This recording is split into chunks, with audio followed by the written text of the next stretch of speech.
జుట్టు ఉన్నోళ్ళకి ఒక సమస్య అయితే జుట్టు లేనోళ్ళకి ఇంకొక సమస్య అనమాట. సో హెయిర్ ఉన్న వాళ్ళకి ఏంటంటే ఆయిల్ ప్రిపరేషన్ చేసుకోవడము, అప్లై చేసుకోవడము, హెడ్ మసాజ్ చేసుకోవడము, ఆ తర్వాత మళ్ళీ తల స్నానం చేయడము, అది చిక్కులు తీసుకోవడము, ఇవన్నీ హెడేక్స్ అనమాట. కాకపోతే ఆ జుట్టే ఎవరికైనా అందం కదా. సో నా హెయిర్ ఇంత సిల్కీగా షైనీగా ఉండడానికి కారణమైతే ఉంది. దానికోసం నేను ప్రిపేర్ చేసుకునే ఆయిల్ అనమాట. చాలా చాలా బాగుంటుంది ఆయిల్ అనేది. అండ్ మైగ్రేన్ ఉన్న, హెడేక్ ఉన్న నేను ప్రిపేర్ చేసే ఆయిల్ యూస్ చేసినట్టయితే దెబ్బకి ఎగిరిపోద్దండి. దానికి నేనే ఉదాహరణ. నాకు ఇంతకుముందు మైగ్రేన్ ఉండేది. సో డాక్టర్లు నాకు ట్యాబ్లెట్స్ రాసిచ్చారు, డైలీ వాడమన్నారు.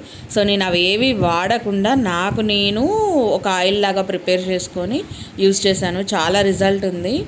సో మీకు కూడా అది కావాలంటే కామెంట్ చేయండి, లైక్ చేయండి. కామెంట్ చేస్తేనే నేను ఆ వీడియో చేస్తాను. మళ్ళీ సబ్స్క్రైబ్ చేసుకోండి.